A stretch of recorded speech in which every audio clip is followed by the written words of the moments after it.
¿Cómo festejarías, Adri, estos primeros 20?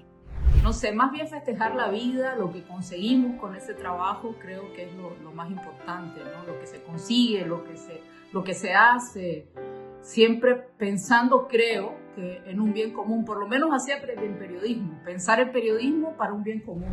¿Qué otros momentos reseñarías así como fulgurantes en estos 20 años de Telesur, Adri? Hace memoria, Mira, vamos, vamos. mira, no tanto conmigo, sino con mis compañeros también. Por Sí, ejemplo, eso claro. de las denuncias de golpe de Estado, de lo que pasó en Ecuador. Preguntarte, ¿cuál es la cobertura que nunca te hubiese gustado hacer? Yo creo que son dos. Una fue un huracán en Nicaragua, también pasó en El Salvador hace mucho tiempo, y ya no es solo lo malo que pasa en el mundo, sino también la idea que este oficio, no sé, muestra también lo lindo, ¿no? Y lindo que pasa en cada lugar del mundo, o lo bueno que pasa.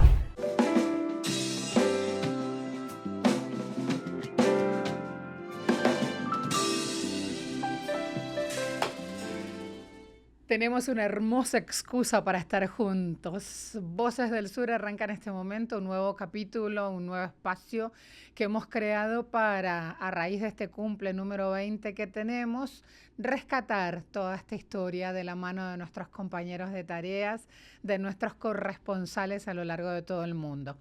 Hoy le toca el turno a Adriana Sibori, la gran Sibori. Ella es toda creativa, siempre ilusa, siempre confiada, trabajadora, una hormiguita, una y otra vez. Adri, ¿cómo estás? Bienvenida. Hola Marcela, después de esa descripción, ¿qué te puedo decir? O sea, más piropo no puedo recibir. Pero es que es así, nos merecemos, siempre en la ola, siempre en la cresta, en la lucha. Este es el ratito para repensarnos, rememorar, reflexionar, reírnos y compartir estos 20 años de trabajo. ¿Cómo festejarías, Adri, estos primeros 20? ¿Cómo festejaría? Bueno, no sé, no he pensado en eso, pero ¿Ves? Nos pasa eso. creo que uno trabaja y a la hora de festejar, bueno, no se acuerda realmente. Vos que has trabajado también, que sos incansable, creo que me vas a dar la razón, ¿no? Festejar el trabajo, no sé, más bien festejar la vida, lo que conseguimos con ese trabajo, creo que es lo más importante, ¿no? Lo que se consigue, lo que se hace, siempre pensando, creo, que en un bien común, por lo menos así aprendí el periodismo, pensar el periodismo para un bien común, no sé, tal vez muchos no estén de acuerdo, pero así lo creo yo. Ese bien común es nuestro bien preciado, la pantalla, cuidar siempre nuestra pantalla, la veracidad, llevar y poner la cámara, que el audio sea el mejor. Te ha tocado estar Sí. bajo el diluvio y te han pasado cosas horrorosas como una bala que quedó en el chaleco, Adri. Sí, es cierto, es cierto. Tenés, por ejemplo, en el periodismo festejar la vida, pero también te pasan tragedias, te pasan cosas terribles, que en realidad, a ver, eso es parte del ser periodismo. Las consecuencias pueden ser de ser periodista. Lo importante en esto es que estás llevando una historia real a la pantalla, que se conozca, que el mundo la conozca y que no la dejen por fuera. O sea, te pueden pasar miles de cosas, pero eso uno tiene que tener muy claro que el protagonista de una historia nunca va a ser el periodista. El periodista va a ser el mensajero. ¿Qué está pasando? Bueno, acá esta es la historia. Y hay miles de historias malas, como decía, una bala en el chaleco, pero esa no era la historia. La historia en ese momento era que estaban tratando contra Venezuela, estaban haciendo una desestabilización. Entonces nosotros, Telesur, no yo, sino Telesur, estaba denunciando todo lo que estaba pasando en Venezuela con esa oposición que estaba tratando de desestabilizar el país. Entonces esa era la historia. Las consecuencias, lo que pasa, sí es Que ha muy sido un fuerte. increyendo, Claro. ha sido una Uh-huh. cadena continua. Ubiquémonos en el año en que ocurría esto y en el lugar donde estabas, como si fuera de cero.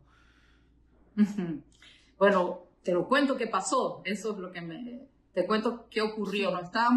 estábamos haciendo, reportando toda esa parte de la desestabilización que hacían, trataban, por ejemplo, de hacer, conteniendo a las calles, ponían la oposición, ¿no? Ponía esos clavos, ponía clavos, ponía barricadas, pero así muy, muy violentas, ¿no? Que las quemaban cosas.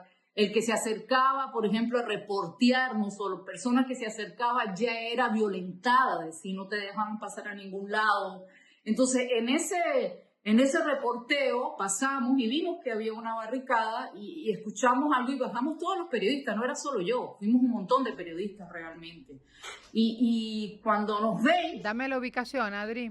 Estaba en un puente, en una avenida, no me acuerdo el nombre de la avenida, en el edificio grande ese que... en Caracas, justamente en Caracas, y esa parte de Caracas, ese puente famoso, estaba tomado por la oposición, tomado por opositores que no dejaban pasar, que no dejaban transitar, que, como te repito, violentaban a las personas cada vez que pasaban, siendo o no del chavismo. Te estoy hablando que eran personas que tal vez estaban de acuerdo o no estaban de acuerdo con el chavismo, y a cualquiera violentaban. Vimos la barricada muy de madrugada, nos paramos a ver qué pasa y escuchamos.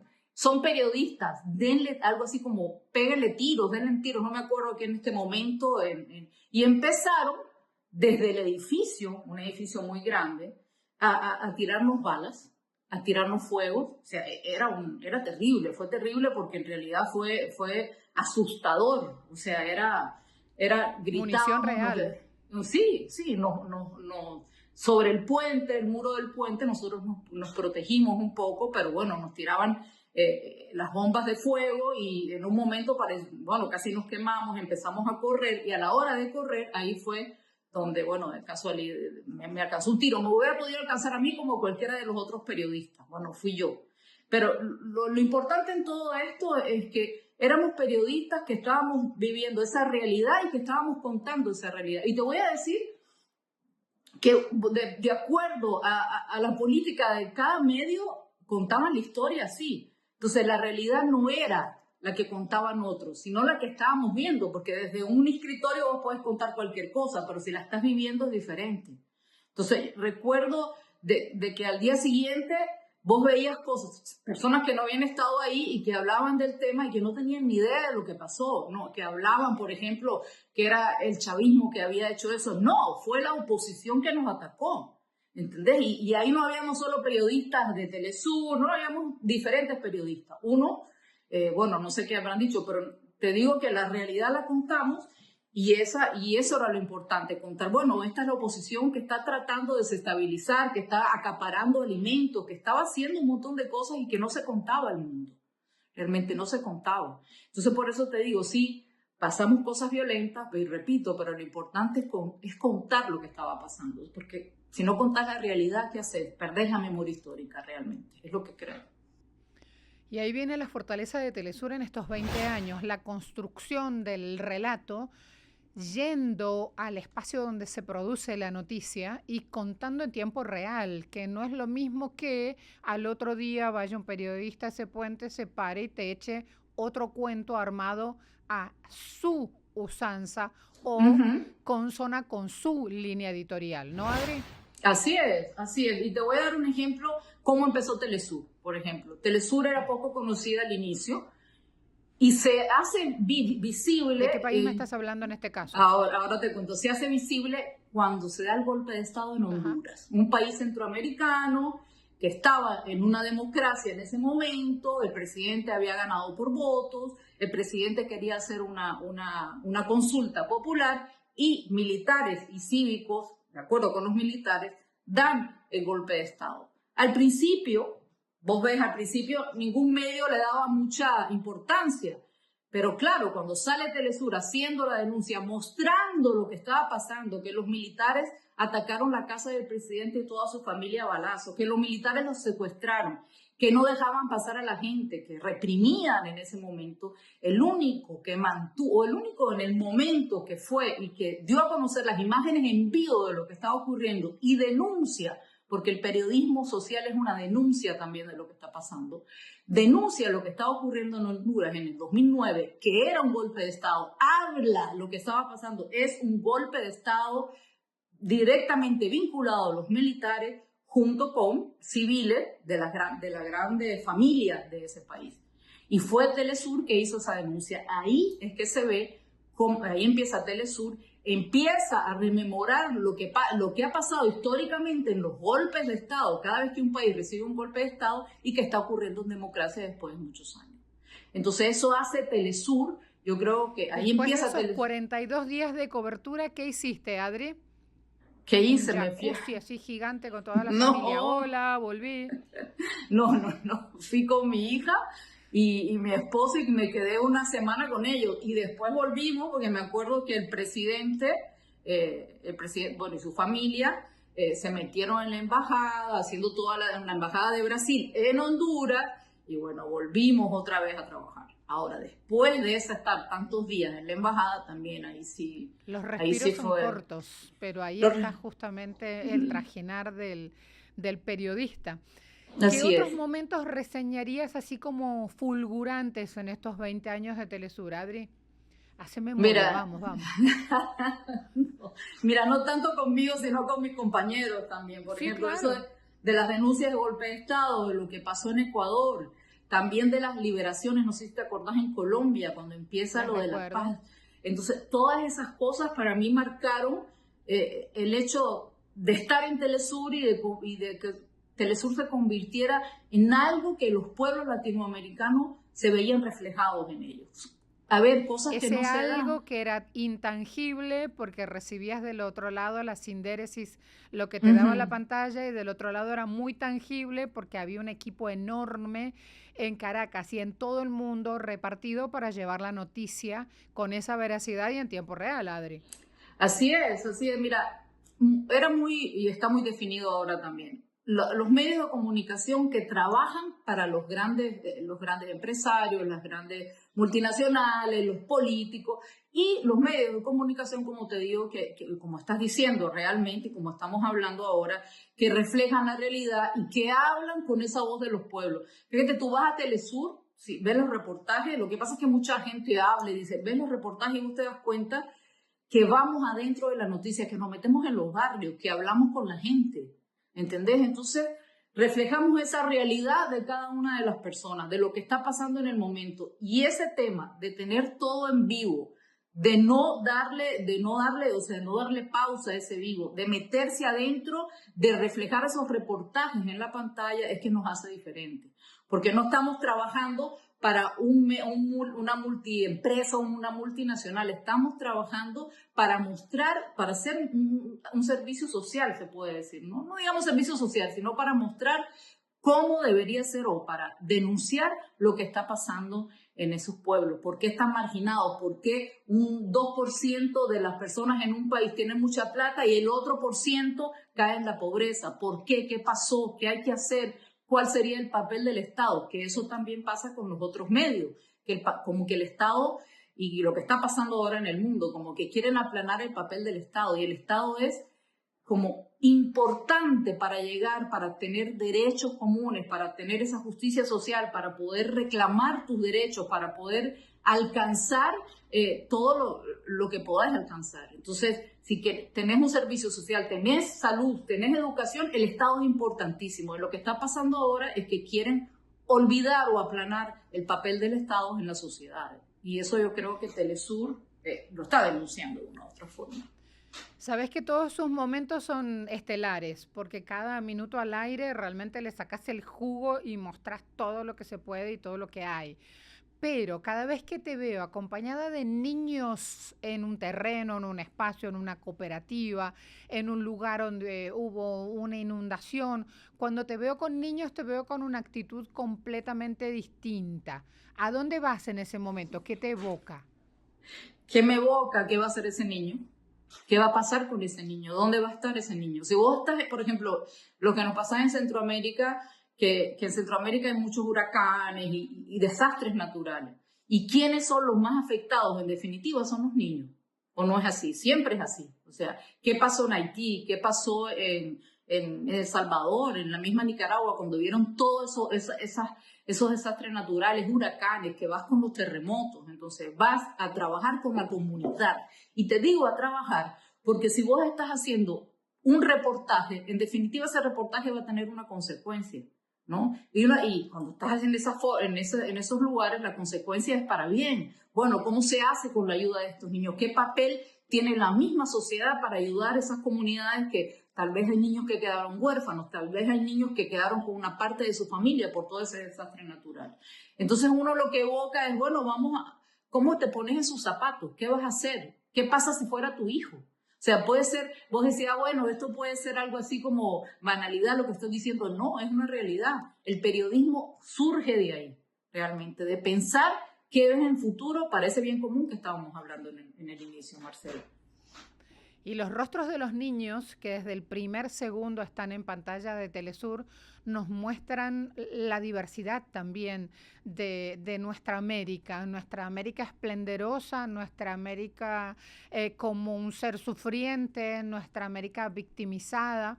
Yo hace minutos al aire hablaba de una imagen muy poderosa en el espacio presidencial de El Salvador, donde hay una imagen muy grande de Monseñor Óscar Arnulfo Romero y estaba Bukele ahí adelante comunicando información sobre los migrantes con sorna, con burla, cómo se vulneran los derechos humanos en esta gestión presidencial en El Salvador, y decía, nosotros cubrimos esa noticia, nosotros recordamos el momento de canonización, cada espacio y cada lucha que se dio ahí, el balazo que termina con la vida de Monseñor Romero, y allí obviamente estabas presente porque conoces mucho de Centroamérica, Adri. Sí, así es. Mira, Monseñor Romero era un cura al servicio social, un cura que realmente empezó ¿no? como católico, qué sé yo, realmente trabajaba para los pobres y esas comunidades pobres. Realmente era un ser tan social que, bueno, no por nada es un santo, no es porque ay, me dio la gana, vamos a ser santos, no, era que se ganó todo lo que tiene ahora, ya no en vida, ¿no? Y creo que todo lo que está pasando en El Salvador, esa es una opinión muy personal, te voy a decir algo, cuando empezó Bukele, el tema de darle fuerte a las pandillas era aplaudido por todos. Te digo porque El Salvador sufrió mucho con la... nacional, claro. Así es, y no se lo va a criticar, todo el mundo estaba de acuerdo con ese tema contra las pandillas. Pero mi opinión personal es que se ha vuelto como un boomerang porque el poder te vuelve un boomerang. O sea, lo volvió a él, es lo que ha pasado con él, creo yo, ¿no? O sea, de pasar, de hacer algo que todo el mundo estaba de acuerdo, ahora tenés críticas por los derechos humanos, tenés migrantes en esas cárceles, con eso, por Dios, con los pandilleros, todo mezclado, tenés niños en esas cárceles. ¿Cómo puede ser, primero, que el mundo lo acepte, después que dos países tengan que hacer eso? Es terrible, o hagan esto, es terrible, que uno lo mande a las cárceles de otro. O sea, todo lo que está pasando creo que va contra los derechos humanos. O sea, no sé, es mi opinión personal. Y los niños están involucradísimos porque son familias que las están prácticamente dividiendo, estás dividiendo familias. Entonces, es tan importante la familia que dicen todos estos estados, que es tanto Estados Unidos como El Salvador, y vos la estás dividiendo. ¿De qué estamos hablando? ¿Qué es esa doble moral hipócrita, no? Ahora, aprovechemos también esta mirada que estamos haciendo sobre distintos temas, coberturas, rememorando momentos en los 20 años de Telesur, para abrir un poco más la mirada y para ir a todo el globo. Y quiero preguntarte, ¿cuál es la cobertura que nunca te hubiese gustado hacer y sin embargo te tocó y que además en esa idea de decir, esto no quería porque me duele y estoy aquí, la hago y muestro esta realidad? Bueno, yo creo que son dos. Una fue un huracán en Nicaragua, también pasó en El Salvador hace mucho tiempo, y vi un poblado entero soterrado, muertos, más de 3.000 personas, fue terrible, y cómo emergía después con el calor, todo lo que pasaba, cómo emergían los cuerpos en ese barro. Fue terrible. Hasta el día de hoy tengo pesadillas con esto, te digo la verdad. Y lo segundo fue en Honduras, el golpe de Estado, porque yo pensé después, yo vengo de Argentina, igual que vos, o sea, tengo esa memoria del sur, esa memoria de la dictadura, que yo era chica, ¿no? Pero la vivieron mis padres, la vivieron, bueno, miles de personas en Argentina, todavía hay 30.000 desaparecidos, fueron torturados, niños que fueron secuestrados en Argentina. Y volver a vivir un tema como un golpe de Estado, era como que me movía todo, o sea, me movía todo, me decía, no puede ser que estemos otra vez en América Latina con todos estos temas, ¿entendés?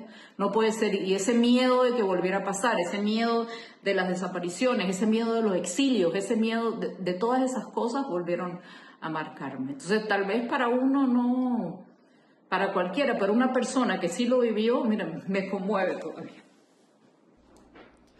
Y en medio de esas lágrimas ahora y de ese cuerpo así conmovido mientras el recuerdo nos lleva y nos atrapa, Adri, quiero ir a estos espacios en Viena, has estado en Brasilia, Sí. en estas geografías enormes, estos edificios que nos cubren todo, y desde allí se generan las grandes voces que después marcan huella en los pueblos. Qué contraste, ¿no? Estar en la Plaza Bolívar, en cualquier pueblito de nuestra América, para luego ir a estos espacios donde decís qué pequeño me siento. Y ahí también está Telesur, porque también ahí se genera la noticia, Adri. De esos grandes espacios, ¿cuál recordás? Grandes espacios, uy, mira, recuerdo espacios felices, Yo, por espacios... ejemplo, te tengo a ti, toda vestida de negro, muy chiquitica en Brasilia, ahora En las el 1 de elecciones. enero, claro, con la cobertura del golpe que no logró darle Bolsonaro a Dorora. Lula da Silva. Y te recuerdo Mira, ahí con un calor tremendo, y toda de solita, negro. con toda Brasilia vacía. Mira, es que Brasilia es particular, te digo, estuvimos en las elecciones, Telesur cubrió todas las elecciones, ya lo vimos, y desde el inicio que estábamos, es particular porque hay poca gente y no es que caminen, o sea, la gente va en auto, va en autobuses, pero no es una ciudad de caminar, de estar todo el Adriana tiempo. caminando con la cámara encima. Así es la Bueno, vida. pero parece vacía, no es vacía, pero parece vacía. Y los alrededores de Brasilia son muy fuertes, muy poblados, son gente, tal vez gente campesina, tal vez gente pobre, tal vez gente con mucha plata porque son terrenos grandes. Y ahí empezamos a sentir todo lo que estaba ocurriendo cuando Lula ganó. Primero, cuando ganó, yo recuerdo, estaba justamente cubriendo la parte de la gente que votó a Bolsonaro, la mayoría eran religiosos evangélicos, es lo que vi en ese momento yo donde estaba. Y cuando él perdió vi cómo lloraba la gente, vi todo ese tema, cómo rezaba también, cómo hacían su... Pero al día siguiente, y te comento también que vi como muestras de mucho odio a la misma vez. Gente que gritaba, no puede ser, estos los van a pagar, cosas así, ¿no? Y al día siguiente como que empezamos a cubrir la parte de los camioneros, muchos camioneros cerraron las vías, protestando porque había ganado Lula y estaban muy agresivos. Uno nos agredieron, lo recuerdo un poco, qué sé yo, la policía nos sacó y ahí empezó como todo, como empezó de a poco a hacer que no aceptaban esa derrota, que no, y que no, y que no, porque Bolsonaro era el enviado, nos decían uno, porque ustedes no tienen acá que hacer nada.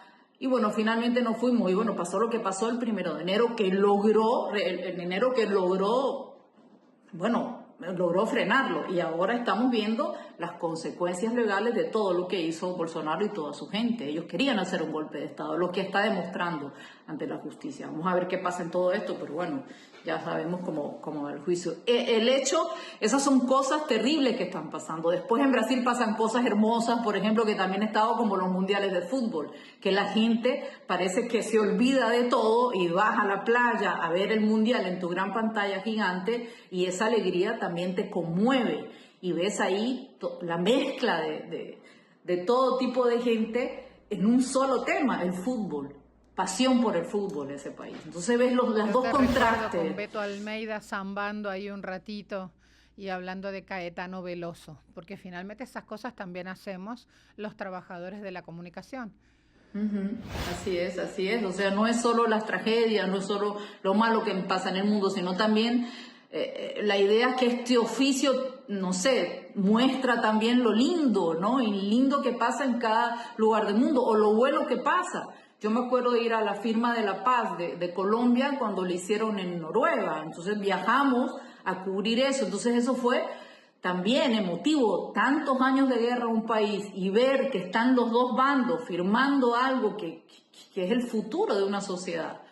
y vos decís, bueno, esto vale la pena, esto, uno es periodista y ver estas cosas ya no sé, te llevan a otro ritmo, a decir, estoy bien lo que estoy haciendo, esto es lo que hay que conseguir, que el mundo tenga paz, que el mundo no genere toda esa maldad que se está generando ahora, por ejemplo, en el mundo. Pero bueno. Cuando hablas de maldad, ¿alguien te lo hace saber en redes sociales, por ejemplo, Adri? Porque todos hemos pasado por ese capítulo y poco se habla y poco lo decimos, pero nos ha tocado defendernos y defender nuestra señal. Sí, nos ha tocado defendernos y defender. Mira, en redes sociales sí, pero realmente no contesto nada. Es lo que me ha salido lo mejor, o sea, creo que eso no hay ni que contestarlo. Cuando se me han acercado gente, por ejemplo, decir, bueno, vos trabajas en Telesur, o me han agredido, me pasó en Brasil cuando sacamos el micrófono, me ha pasado en Centroamérica, en varios países, por ejemplo. Pero vos sabes que me ha pasado otra cosa, no hablo de Brasil, pero en Centroamérica, gente que me ha agredido, pero a la vez sale gente que ni siquiera te metes vos en la discusión, te defiende, ¿entendés? Entonces eso me ha pasado también, no sé si le ha pasado a alguien, pero estoy seguro que con Telesur a más de algunos reporteros le ha pasado. Y la agresión primero viene verbalmente y después como que te tratan de empujar, te tratan de decir, y bueno, la otra gente se mete y ya se acaba todo realmente, porque hay gente que te defiende también. Y viene también a decir, bueno, ustedes que defienden a Venezuela, y yo siempre les digo, miren, Telesur no es solo de Venezuela, Telesur es de todos los pueblos, y si te pones a ver, hay estados de un montón de países latinoamericanos que están en Telesur, que son parte de Telesur, ¿entendés? Entonces ellos como que siempre en esa agresión, y cuando uno empieza a explicar, miren, porque uno explica, no es que te vas a poner a pelear. Unas veces sí he peleado, otras veces no, realmente. Y bueno, ahí como vez, Adri? Sí, he peleado de dime que te diré. Y después me calmo, porque no vale la pena, realmente no vale la pena pelear. No vale la pena, porque si vos tenés una forma de pensar y viene otro que no tiene argumentos para discutirte, porque cuando una persona no tiene argumentos, mejor no discutas con él. O sea, si te va a agredir, no discutas, pero cuando empieza a decirte cosas, no, y que ustedes, y que no sé qué, y que defensores de Venezuela, y Venezuela no, porque es un estado, a ver, ¿qué Venezuela? ¿Qué conoces de Venezuela? ¿Fuiste a Venezuela? Es mi mayor defensa, no. Entonces, ¿qué conoces? No, pero en los medios dicen, los medios pueden decir cualquier cosa. Los medios no... ¿Cuál? No, porque en las redes sociales, yo leí, las redes sociales pueden decir cualquier cosa. Entonces, lo que reciben los palestinos de toda esa ignorancia y de toda esa falta de conocimiento, de esa versión tergiversada de los medios occidentales sobre Palestina. Bueno, imagínate eso, Adri. No, pero eso lo recibe Palestina, lo recibimos ahora. Palestina está terrible, todo lo que está pasando en Gaza, terrible. Y la mitad de las redes sociales van en contra de ellos, pero eso también yo creo que las personas, el común de las personas, no saber lo que pasa en la historia también es culpa. Primero de nosotros los periodistas, porque no de nosotros, no me refiero a mí, a vos, a Telesur, no, de manera general. Porque hemos perdido a veces de recordar lo que hablamos al inicio, la memoria histórica, de contar la realidad de los pueblos desde el pasado para poder entender el presente. Entonces ahora todo es rápido. Que los terratenientes de la comunicación también existen, Adri. No, existen, pero nosotros tenemos que, contra los terratenientes de la comunicación, tenemos que empezar a reformular, por ejemplo, como el periodismo ha cambiado mucho, por ejemplo, ahora con las redes sociales, reformular esos cambios y ver cómo contamos la historia para hacerle frente a todos esos terratenientes de la comunicación, como decís vos. Y eso pasa por no perder la memoria histórica, porque yo creo que en esa parte sí tenemos la culpa. Hemos tratado de ir rápido con las redes sociales y empezamos a dejar de lado un montón de cosas para hablar rápido de todo lo que pasa. Y no, tenemos que, es una opinión mía, de a poquito ir metiendo toda la historia, ir haciendo todo, metiendo en todo lo que hablamos, por qué se viene esto, por qué se da esto, y bueno, y tratar de compaginar eso con el nuevo tipo de hacer periodismo con estos cambios de las redes sociales. Es lo que creo, ¿no? Tal vez esté equivocada, no tengo la solución en mis manos. Está muy bien eso. Ahora, Si tenés que poner un titular para estas Voces del Sur, este Telesur en 20 años, ayúdame a pensar un titular y con Soy eso mala cerramos, para Adri. eso. Pero el Soy titular tiene que mala. tener todo, ¿eh? Tiene que tener verdad, tiene que tener risa, porque también es parte de la historia, tiene que tener un poco de futuro, porque nosotros seguimos y tenemos planes de desarrollo y planes de trabajo y nuevas claves y nuevas herramientas. Así que dame un todo, Adriana Dame Sibori. un todo. Bueno, Telesur la vida, si me quieres preguntar. Telesur la vida. Listo, se ¿Así lo acabó. harías? Así lo haría. Es que es lo que vas a mostrar, la vida. Es lo que vas a mostrar, el mundo. Entonces, puede ser. No sé, yo soy mala para esto. ¿Qué te puedo decir? Soy re mala. Pero ¿Quién te lo dijo, Adriana Sibori? Sos re buena con el corazón enorme. Gracias por este tiempo. no, Marce, un besote bien grande. Gracias a vos. ¿Conocí esta faceta de Adriana Sibori? ¿Veo? Son cosas que pasan. Nos tomamos el ratito, festejamos, rememoramos y nos preparamos con visión de futuro para lo que se viene. Porque así es la vida. A veces echar la mirada hacia atrás con lo que pasó nos lleva unos minutos y estamos muy enfocados en lo que se viene. Así es Telesur. Hasta la próxima.